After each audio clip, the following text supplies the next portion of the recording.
Assalamu alaikum wa rahmatullahi wa barakatuh.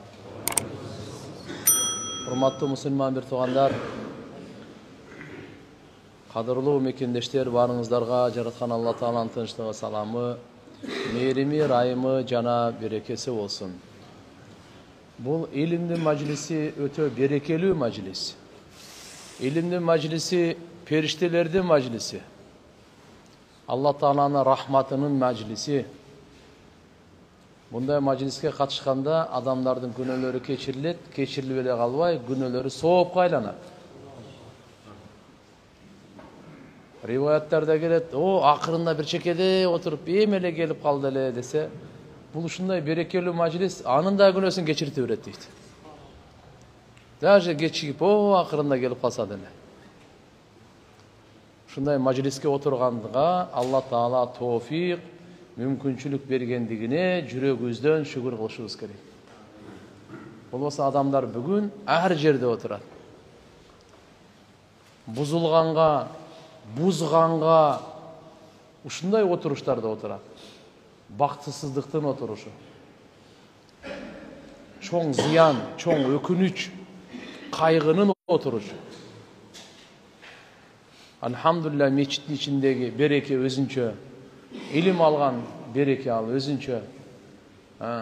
Vakıtты tekке кетирбей, Allah'ını estep, Allah Kur'an'da ne deydi? Ağa oy жүргүзүп, Paygambarыбызды estep, Paygambar zemine taştap ketken, ağa oy жүргүзүп. Ulu adamdardı sıfatı ol. Allah her günge bere verбейт. Oşonça milyard adamlardan Allah tandap beret. Yahluqu ma yasha ve yahtar. Қалағанын жаратат, жана қалағанын тандайт. Тандоо Алладан. Пайгамбарларды дагы, сахабаларды дагы, кийин ахли илим, имандууларды дагы Алла өзү тандаган. Ошондуктан ар бир ибадатта мүмкүнчүлүк Аллахын берген болсо, илимге, даватка, зикирге, жакшы мүнөзгө, бұл Алланың тарауынан келді маңа деп, бұл Алланың тарауынан маңа келген қонақ деп, аны жақшы сыйлап күтіп алыш керек. Тасауфта варид деп қояды шуны. Адамдың жүрегіне ушундай бір сезім келет екен да, мына жақшы ішті қылып қой депче, ошол қонақ болады екен. Аны қылсаң, ал дағы келет екен. Жақшы сыйлап қойсаң, ал жақшы іш дағы келе өреткен да саңаш. Қылы өресін дағы. Мүмкіншілік бол. Жақшы іш жүрегіңе келді сезім. Аны қылбай қойдың, менен башқа деле қылат депче. Ал кетіп қалаткен қапы болып, қайра келбей қой өткен саңа. Ушундан улам, алымдарыбыз айтышат. Пайғамбарыбыздың улуу хадиси бар. Ла тахқиранна минал маруфи шай'a. Жақшы іштерден кичинекейи чоңу болбойт туган. Жақшы іштердің кичинесін дағы сен ақарат қылып таштап қойуа. Аяқтан білесің, мүмкін сенің күнөөң кешірілісі ошол жерде тұрғандар. Мүмкін Алланың разычылығы ошол жерде тұрғандар. Ошон үчүн мейли бут кийим түздөө болобу, колго суу куюу болобу, бир мусулманды сиз алдыга өтүңүз деген болобу, жөн эле намаз тийиңиз деген болобу, же кичине бир сом садака болобу. Же bir musulmanın көңілі çögüp қалғанда екі сөз, жақшы жылы сөз айтып көңілін көтерүү болобу. Булар маруф, bunun кичинекейи болбойт. Bunun кичинекейи болбойт. Ошон үчүн пайгамбар айтат: "Ла тахқиранна минал маруфи шай'a." Жақшы іштерден кичинекейин дагы акарат кылып, аны кимдай төмөн көрүп таштап коюуга болот деген. Төмөн көрүп таштап коюуга болот. Андықтан келіңіздер туғандар, оңолойлу, оңолуunu менетін қылайлы. Бүткіл аламды менен чоғу оңолойлу. Өзі бұзылғандан, аламды бұзғандан сақтайлы.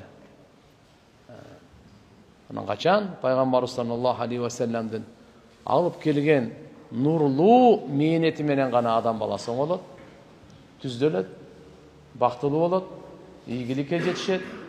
Dünyada da ahirette da tınç, жүрөгү бейпил, Allah subhanahu wa ta'ala avir veret, urmat veret, sıy veret, daraja veret. İmanға берет Алла Таала. amali salihga berет. Ошондуктан күн сайын биз иманыбызды көзөмөлдөп турайлы. Күн сайын биз амалыбызды көзөмөлдөп турайлы. Мен оңолуу жака баратамбы, же бузулган жака тартып баратамбы? Каяка кетип атам мен? Ар бирибиз өзүбүздү карайлы биринчи. Андан кийин үй бүлөбүздү карайлы. Менин үй бүлөм кайсы тарапка кетип атат? Менин үй бүлөм кайсы тарапка кетип атат? Оңолуу жака кетип атабы? Же бузулуу жака кетип атабы? Я.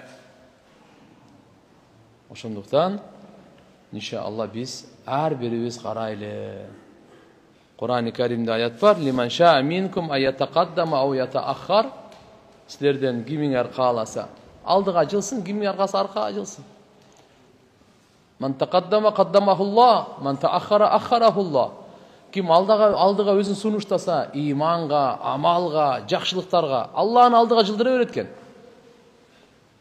Ким өзүн аркага тартса, жакшылыктардан аркага тартса, намаздан аркага, илим, зикир, Кур'андан аркага, жакшы иштерди кылгандан өзүн тартып койсо, аххарахуллах, Алла аркага коюп коет экен.